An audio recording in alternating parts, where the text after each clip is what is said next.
మహిమ కలుగునుగాక. దేవునికి స్తోత్రము.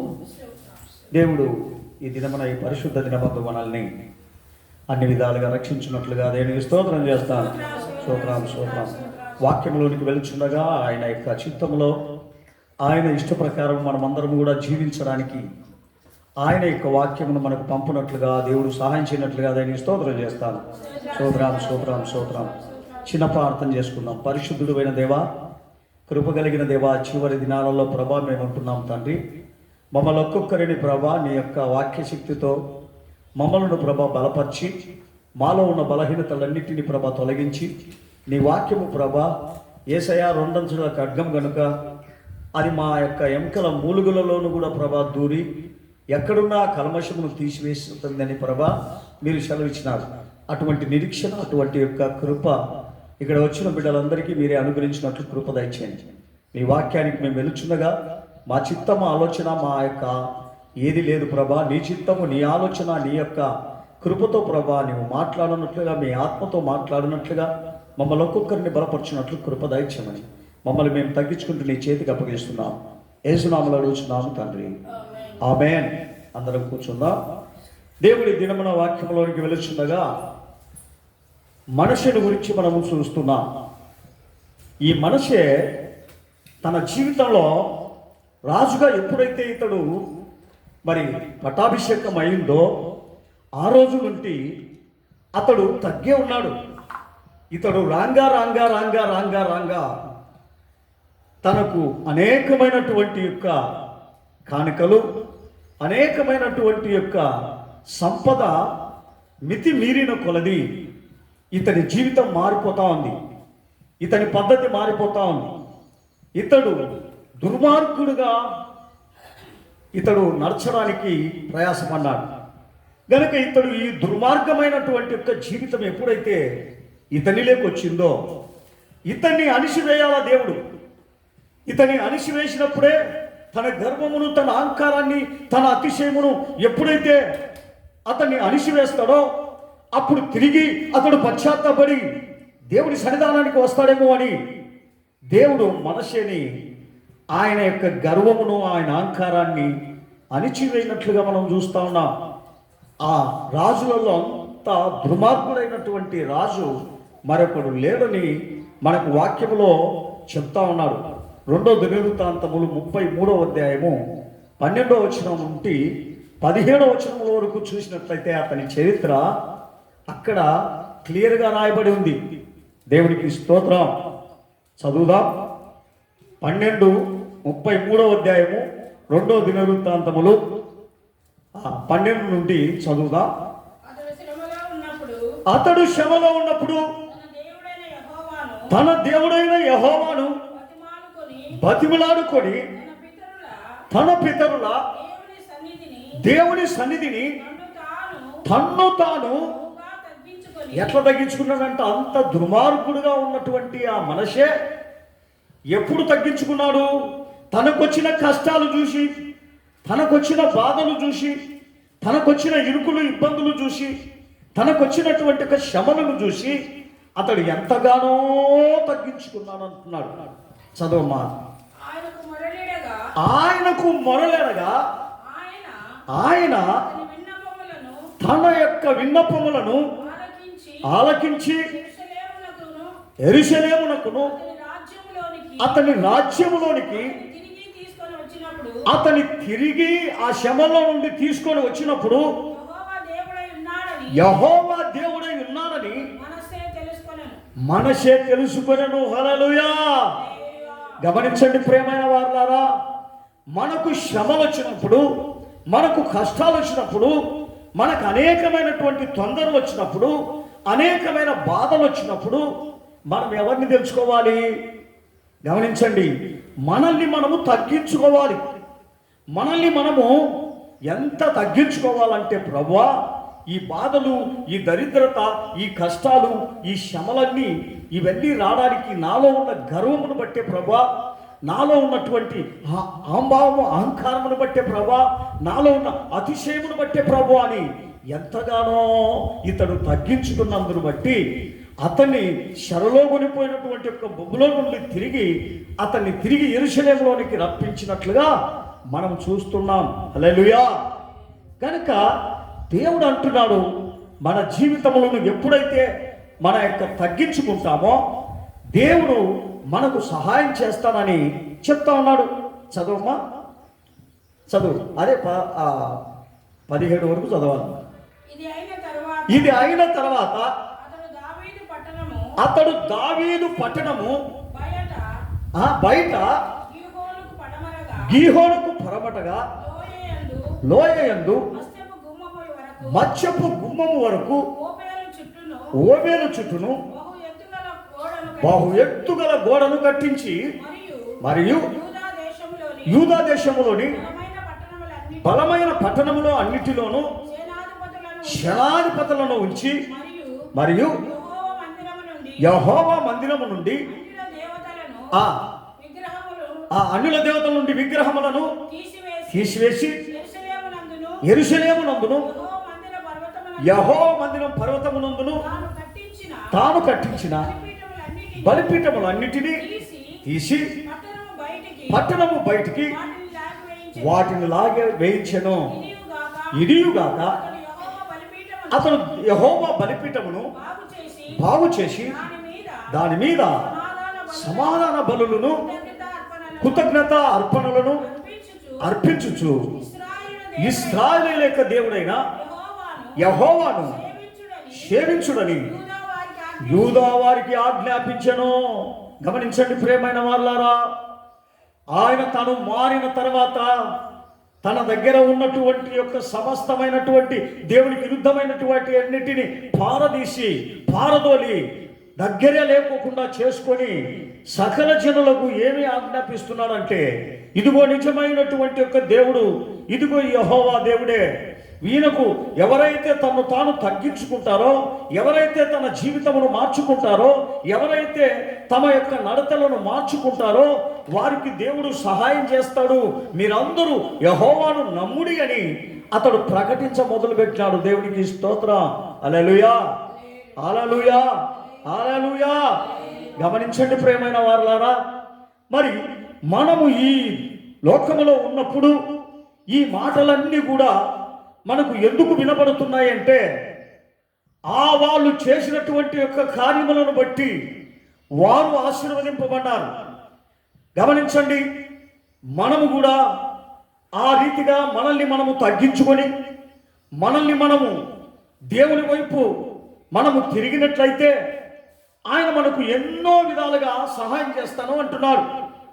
అందును బట్టి దేవుడు అంటున్నాడు, నిన్ను ఏమాత్రము ఎడబాయను, నిన్ను ఏమాత్రము విడసను, నిన్ను ఎప్పుడు కాపాడుతూనే ఉంటాను.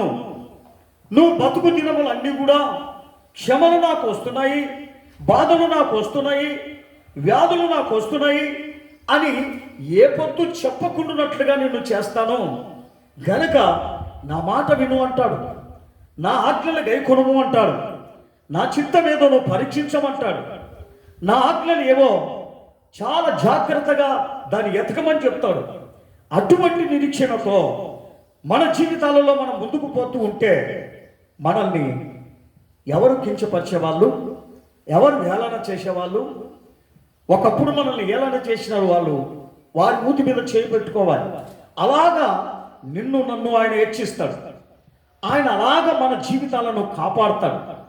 గమనించండి ప్రియమైన వారులారా, అందుకనే ప్రభు అంటున్నాడు, ఎవడు దీనుడై నలిగిన హృదయముతో నా యొద్దకు వచ్చి వణుకుచుండునో, ఎవడు భయభక్తులు కలిగి ఉండునో వానినే నేను హెచ్చిస్తా, వాని దగ్గర నేను ఉంటా, వారికి ప్రతిదినము సహాయం చేస్తానని ప్రభు మనందరితో కూడా హెచ్చరిస్తున్నాడు.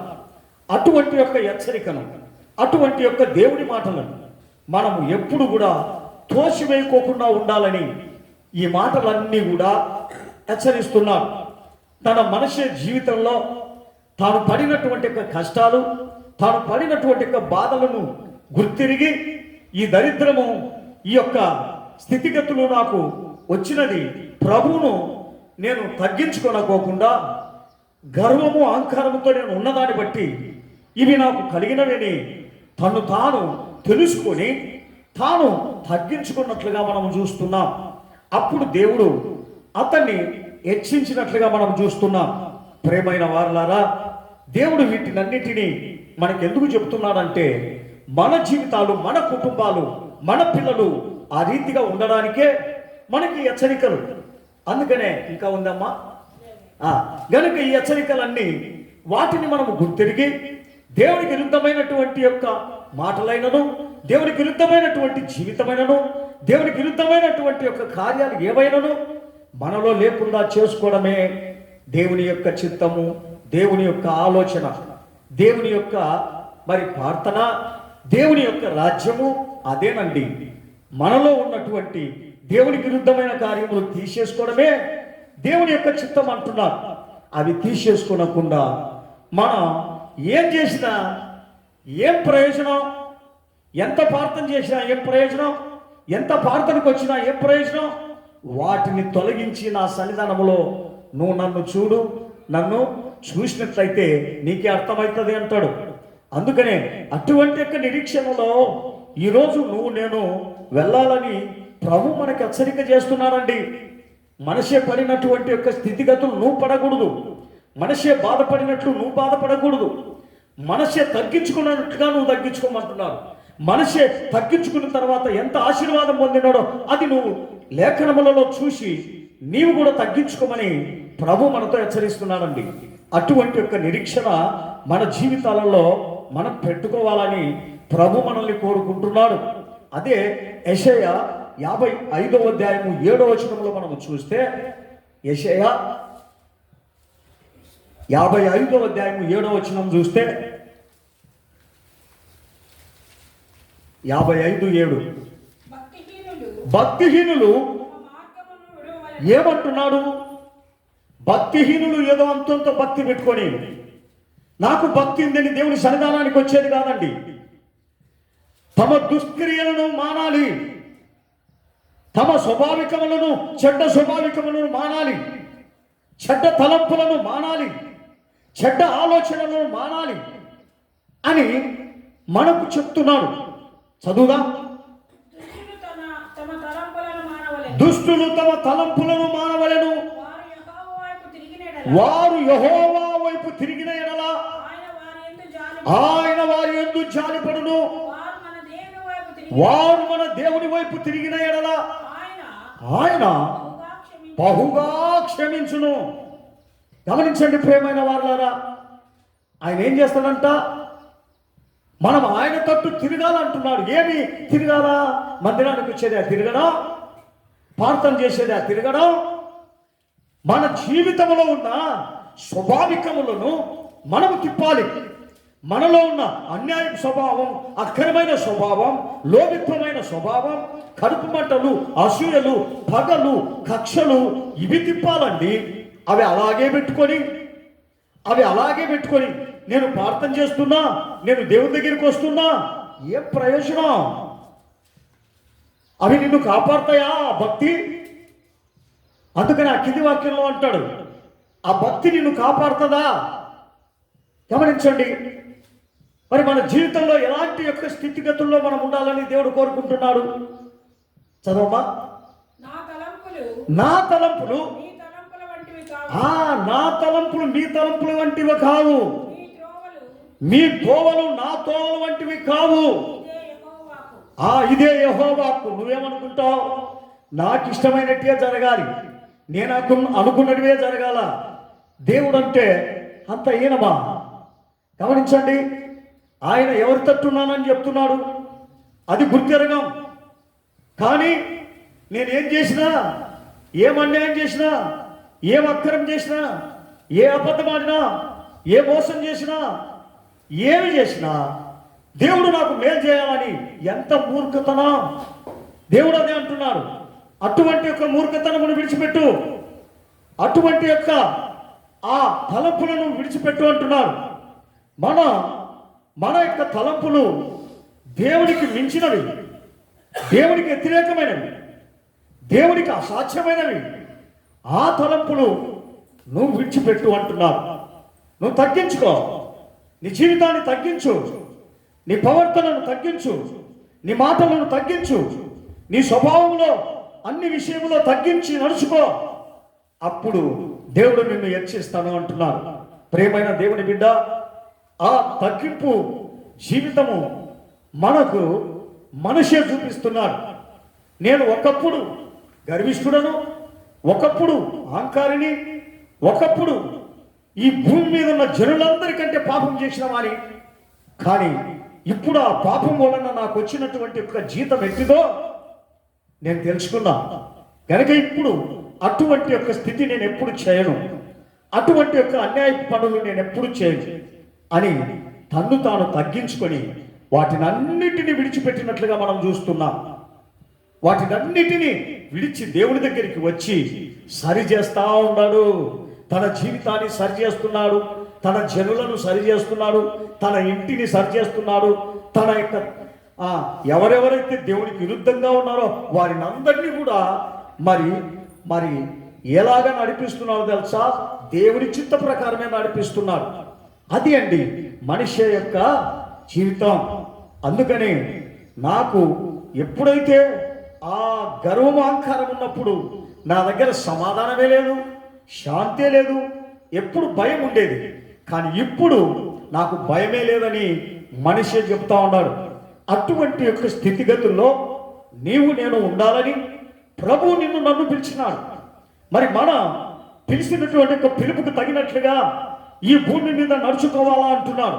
నీ ఇష్టానుసారంగా నడవడం కాదు, నీ ఆలోచన ప్రకారం నడవడం కాదు, నీకు ఏది తోస్తే అది మాట్లాడడం కాదు.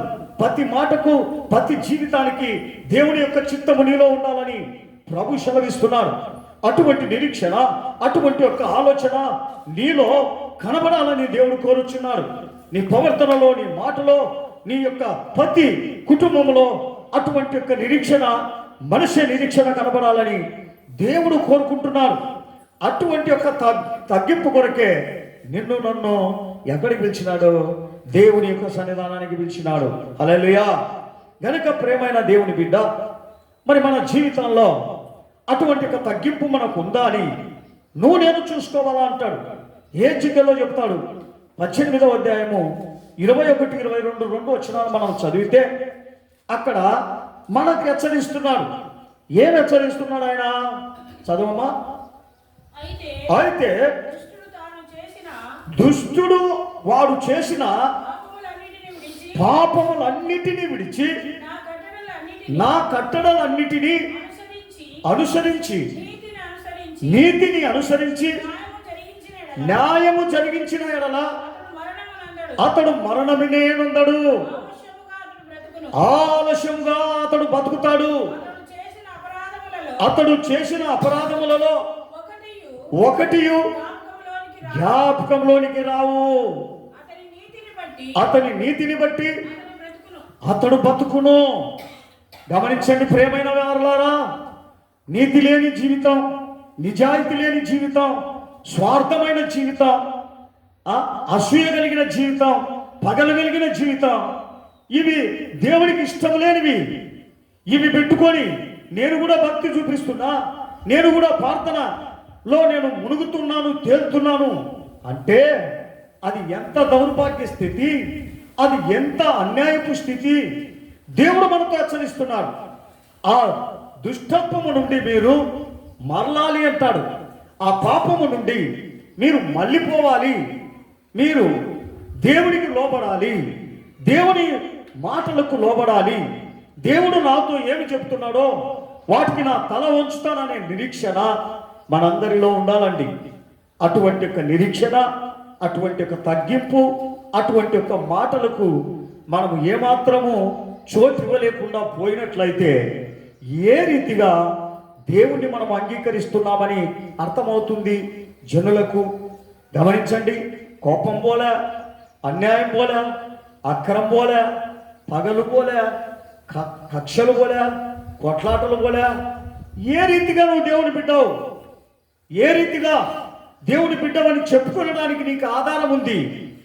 దేవుడు ఆధారం ఉంది అంటున్నాడు. తాను చేయుచున్నటువంటి ఒక పాపం విడిచినావా? తాను అసూయపడేది విడిచినావా? తాను కొట్లాడేది విడిచినావా? తాను చేస్తున్నటువంటి గర్విష్టమైన జీవితమును విడిచినావా? ఆయన చేస్తున్నటువంటి యొక్క అనేకమైన మోసకార్యములను విడిచినావా? అవి ఏమీ విడియకుండా దేవుడు నన్ను కాపాడాలి, దేవుడు నన్ను రక్షించాలి, దేవుడు నన్ను ఉన్నతమైన స్థితికి పెట్టాలి, దేవుడు ఎంతో నన్ను గొప్ప చేయాలి. ఎంత అవివేకమైనటువంటి యొక్క హృదయం మనది, ఎంత దిక్కుమాలిన హృదయము.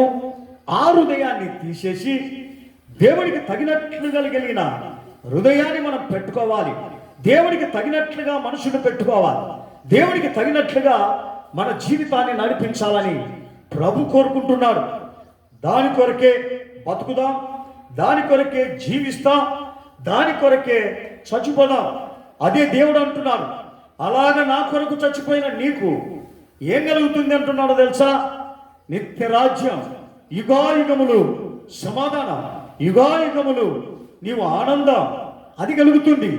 ఈడ ఒకవేళ ఈ దుష్టుల సహవాసంలో, ఈ అన్యాయపు జనుల సహవాసములో, ఈ అక్కరమైన జనుల సహవాసములో, ఈ కడుపు మంట జనుల సహవాసములో, ఈ యొక్క అనేకమైనటువంటి యొక్క గర్విష్ఠులైనటువంటి యొక్క సహవాసంలో మనము వారి యొక్క మరి దుష్ట తలంపులు మనకు తగిలి, వారి యొక్క అన్యాయపు స్థితి అంతా మనకు తగిలి, మనం ఈడ ఏడుపు, బాధ, ఇరుకులు, ఇబ్బందులు, కష్టాలు, శ్రమలు వచ్చినప్పటికీ కూడా వాటిని తట్టుకొని జీవించి, ప్రభువా నేను పాపిని, నాలో దోషం ఉందని పశ్చాత్తాపడుతున్నావే, అది చూస్తున్నాడు దేవుడు. ఆ ప్రార్థన చూస్తున్నాడు, ఆ తగ్గింపును చూస్తున్నాడు, ఆ నిజాయితీని చూస్తున్నాడు. ప్రభువా నేను పాపిని, నేను ద్రోహిని, ఎందుకు ప్రభా నేను ద్రోహం చేయకున్నా, నేను పాపం చేయకున్నా నా చుట్టుపక్కల ఉన్న వాళ్ళందరూ చేస్తున్నారు, అవి నాకు అంటకుండా ఉంటాయా అని తను తాను ప్రతిదినము తగ్గించుకొని దేవుని తట్టు చూడడమే ఒక విశ్వాసి లక్షణం అంటున్నారు. అటువంటి నిరీక్షణ ఈ దినమున నీకు నాకు ఉండాలని ప్రభు దేవుని సన్నిధానానికి మనల్ని తీసుకొని వచ్చినాడు. గనుక అది గుర్తెరిగి మనం ఈ వాక్యమును గుర్తెరిగి మనుష్యులను కూడా గుర్తెరిగి మన జీవితంలో మార్చుకోవడానికి ఏగిలపడాలని ప్రభు మనల్ని హెచ్చరిస్తున్నాడు. అదే 2వ దినవృత్తాంతములు 7వ అధ్యాయము 14వ వచనంలో మనం చూస్తే 7:14 2వ దినవృత్తాంతములు 7వ అధ్యాయము 14వ వచనం. 2వ దినవృత్తాంతములు 7:14 వచనం. నా పేరు పెట్టబడిన నా జనులు తమ్మును తాము తగ్గించుకొని ప్రార్థన చేసి నన్ను వెదకి తమ చెడు మార్గములను విడిచిన ఎడల ఆకాశము నుండి నేను వారి ప్రార్థనలను విని వారి పాపమును క్షమించి వారి దేశమును స్వస్థపరచుదును. గమనించండి ప్రేమైన వాళ్ళారా, మనల్నే కాదంట, మనమున్న దేశాన్ని కూడా ఆయన స్వస్థత పరుస్తాడు. దానికి వచ్చే తెగుళ్ళు, దానికి వచ్చే భూకంపాలు, దానికి వచ్చే దరిద్రత, దానికి వచ్చే కష్టాలు ఆ దేశానికి రాకుండా నిన్ను బట్టి కాపాడుతానంటున్నాడు. కారణం ఈ భూమి ఆకాశము పశ్చాత్తాపడుతుంది. నువ్వు కూడా పశ్చాత్తాపడుతున్నావా? ప్రభా ఈ భూమికి ఆకాశానికి నా పాపం అంటకుండా ప్రభా యేసయ్యా నేను తగ్గించుకుంటానని అడుగుతున్నావా? మనుషుడు అడగలేదండి, మనుషుడు యోచన చేయలేదండి. స్వార్థంగా తాను ఈ భూమి మీద బతకాలా, తినాలా, తాగాలా అంత స్వార్థపరంగా ఆలోచన చేస్తున్నాడు. అటువంటి ఒక ఆలోచన నీకు నాకు ఉండకుండా ఉండాలని ప్రభు ఈ మాటలన్నీ చెప్తా ఉన్నాడండి. అందుకని ఆ మాటలను మనం తోసేసే వాళ్ళంగా ఉండకూడదు, మనం వాటిని అనుసరించే వాళ్ళంగా ఉండాలని ఈ మాటలన్నీ మనకు హెచ్చరిక. అదే 2వ దినవృత్తాంతములు 12వ అధ్యాయము 6వ వచనం 7వ వచనం. 6:7 అప్పుడు ఇశ్రాయేలీల అధిపతులను రాజును తమ్ముడు తాము తగ్గించుకొని యెహోవా న్యాయస్థుడని ఒప్పుకొని వారు తమ్ముడు తాము తగ్గించుకొనుట యెహోవా చూచెను గనుక యెహోవా వాక్కు షేమయాకు ప్రత్యక్షమై ఈలాగు సెలవిచ్చెను, వారు తమ్మును తాము తగ్గించుకొని గనుక నేను వారిని నాశనము చేయక నా ఉగ్రతను యెరూషలేము మీద కుమ్మరింపక త్వరలోనే వారికి రక్షణ దయచేసేదను. గమనించండి ప్రియమైన వారులారా, ఏమంటున్నాడు ఆయన?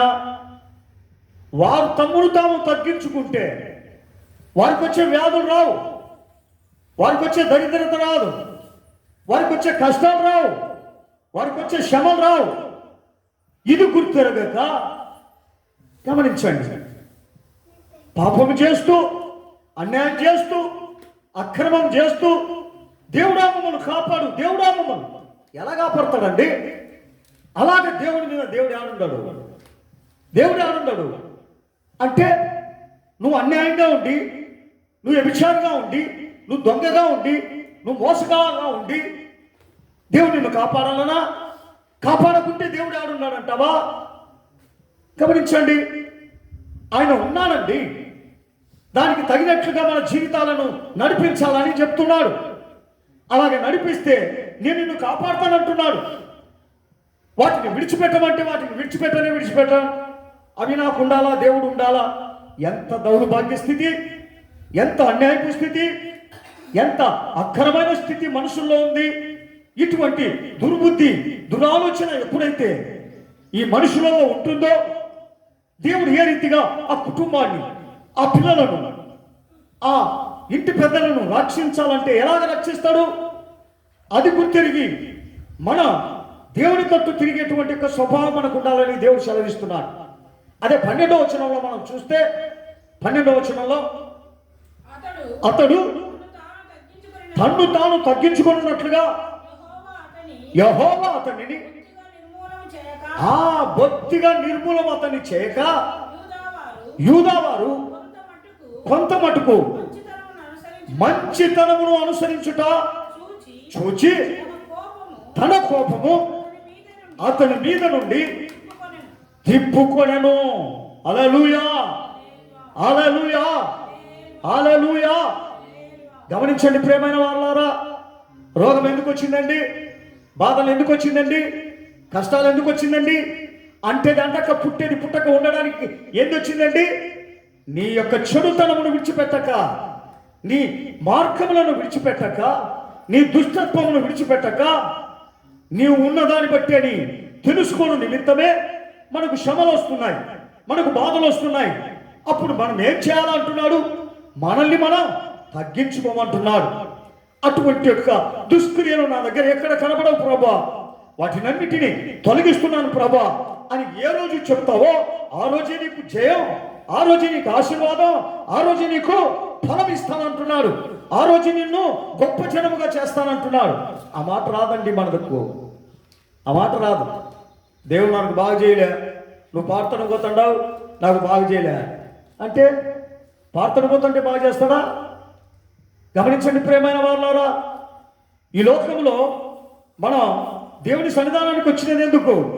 మన గతాన్ని మనం కాపాడుకోవడానికి, మన యొక్క స్థితిగతులను, మన కుటుంబాన్ని కాపాడడానికి కాదు, మన పిల్లలు కాపాడడానికి కాదు. ఎవరిని కాపాడుకోవడానికి? ఎవరి గతాన్ని వాళ్ళు కాపాడుకోమంటున్నాడు. ఇదిగో నేను వెళ్ళి నా కుటుంబాన్ని అంతటిని ఎలా కాపాడతా? నేను మాటలు చెప్తాను, అయ్యా నీ చెడుతనం విడిచిపెట్టు, నీ పద్ధతులు విడిచిపెట్టు, నువ్వు ప్రార్థన చేయి, నీ యొక్క అబద్ధాలు అన్యాయములు విడిచిపెట్టాలి కదా, ఆ ఇంట్లో వాళ్ళు విడిచిపెట్టాలి కదా, ఆ చెడు స్వభావాలు వాళ్ళు విడిచిపెట్టాలి కదా. విడిచిపెట్టకూడకుండా వాళ్ళు పాపం చేస్తుంటే నేను ఒక్కని ఇంట్లో ప్రార్థన చేస్తూ ఉంటే దేవుడు నన్ను కాపాడుతాడా? గమనించండి, మనిషి తాను మారిన తర్వాత తన ఇంట్లో వాళ్ళందరినీ తిప్పి పారేసినాడు. వాళ్ళందరినీ కూడా, వాళ్ళ అమ్మ కూడా దేవునికి విరుద్ధంగా తిరిగి ఒక విగ్రహాన్ని పెట్టింటే ఆమెను కూడా తరిమేసి చంపి పారేసినాడు. నువ్వు అవసరం లేదు, నీతో నుండి నా జీవితం పాడైపోతుంది, నీతో నుండి నేను అనాథనైపోతా పోను ఫస్ట్ ఈ ఊరన్న విడిచిపెట్టిపో అని తోలి వేసినట్లుగా మనం చూస్తున్నాం. అటువంటి నిరీక్షణ, అటువంటి యొక్క గుణాలు మనసులో వచ్చినందుకే మనసు ఆశీర్వదింపమన్నారండి. ఆ గుణాలు నీలో నాలో రావాలని ప్రభు మనల్ని హెచ్చరిస్తున్నాడు. ఆ గుణాలు మన దగ్గర రాకపోతే ఎలాగా?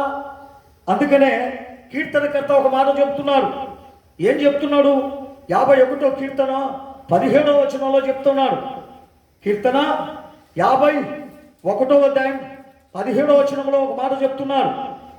చదువుదామన. విరిగిన మనసే దేవుడికి ఇష్టమైన బలులు. దేవా, విరిగిన నలిగిన హృదయము నీవు ఆలస్యం చేయవు, తొందరగా ఇచ్చేస్తావు. నాలో ఇరిగి నలిగినది లేదు, నాలో మంచిది లేదు, అందుకని ఆలస్యం. అందుకనే నేను ప్రార్థన చేసినా రాదు, అందుకనే నేను ఏమి అడిగినా రావై. ఎందుకు రావు? నాలో ఏమి లేదు. ఇరిగిన నలిగిన హృదయము లేదు. హల్లెలూయా, హల్లెలూయా, హల్లెలూయా. ప్రియమైన దేవుని బిడ్డ, ఇది నీకు ఉండాలని ప్రభు నిన్ను పిలుస్తున్నాడు. ఏదో ప్రార్థనకు వచ్చా నేను ఆశీర్వదింపబడతానని కాదు, ప్రార్థన చేసి నేను ఆశీర్వదింపబడతానని కాదు. నీవు ఆ నలిగిన హృదయమును తీసిపెట్టుకోవాలా అంటున్నాడు. అది నేను చూడాలా అంటున్నాడు ఆయన. అటువంటి నిరీక్షణలో నీవు నేను బతుకుదాం. అటువంటి యొక్క ఆరాధనలో నీవు నేను బతుకుదాం. అటువంటి విశ్వాస జీవితంలో నీవు నేను ఉందాం. అందుకని నిన్ను నన్ను దేవుడు పిలిచినాడు. ఆ పిలుపుకు తగినట్లుగా, ఆ మాటలకు తగినట్లుగా నీవు నేను ఉందామని ప్రభు ఇవన్నీ మనకు హెచ్చరిస్తున్నాడు.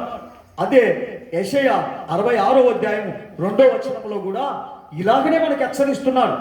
ఆయన ఈ భూమి మీద ఏం చెప్తున్నాడంటే, నేను నిన్ను ఆశీర్వదిస్తా, నిన్ను కాపాడుతా, నా మందిరానికి వచ్చాను చెప్పలేదు. నీ తలంపులు మానితే, నీ స్వభావం మానితే, నీ బుద్ధి మానితే అప్పుడు నిన్ను ఆశీర్వదిస్తానంటున్నాడు. అది గుర్తెరిగి మనం జీవించాలంటున్నాడు. నా బుద్ధి మారదు, నా స్వభావం మారదు, నన్ను ఆశీర్వదించయ్యా. ఎంత మూర్ఖతనమయ్యా మన జీవితాలలో విశ్వాసులకు. చదవండి 66:2. అవన్నీ నా హస్తకృత్వములే, అవి నా వలన కలిగినవని యెహోవా సెలవిచ్చుచున్నాడు.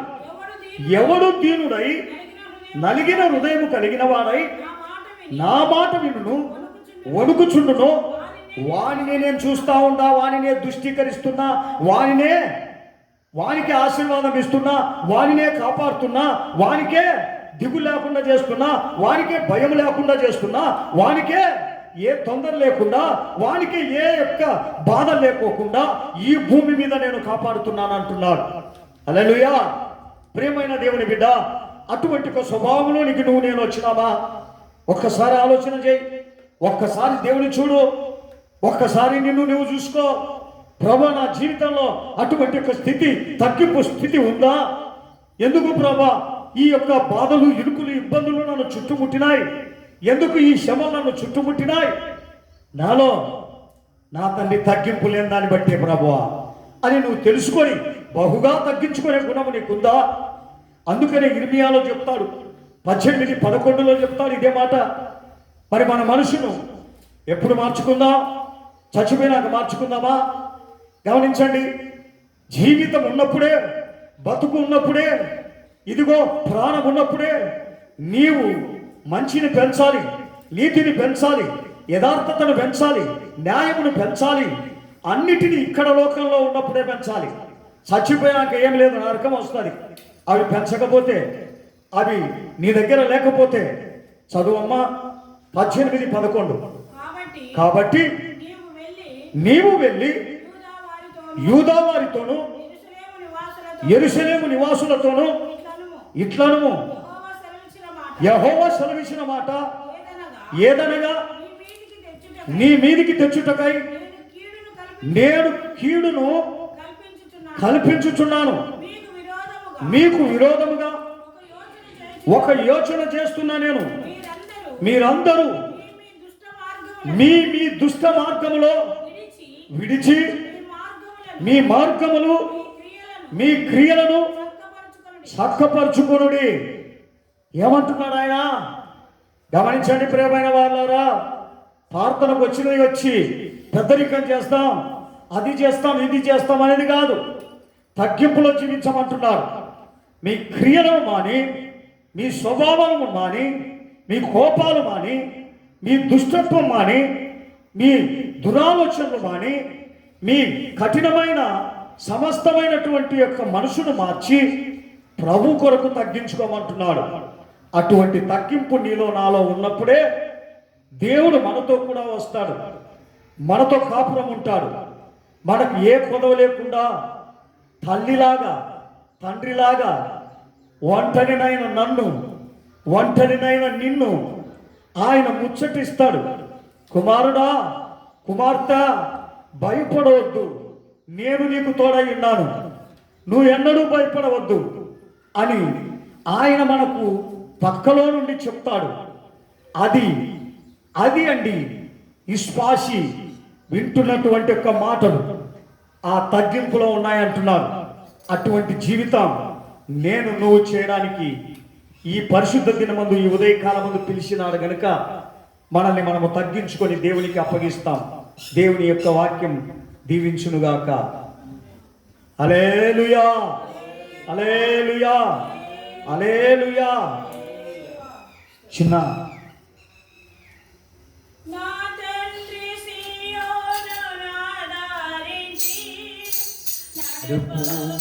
ఆనంద సంతోషంతో నా తండ్రి సీయోను నాదారించి నడుపుము ఆనంద సంతోషంతో నీ చిత్తమే నెరవేర్చెదం, నీ చిత్తమే నెరవేర్చెదం.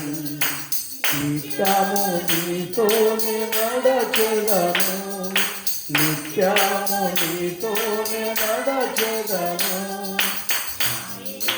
ప్రభువా నా దైవమా, నా యేసు ప్రభువా నా దైవమా, నాకెవ్వరూ లేదు తురియందు దేవా, నాకెవ్వరూ లేదు తురియందు దేవా, నీవే నాకు సహాయము, నీవే నాకు ఆమేన్, ఆమేన్.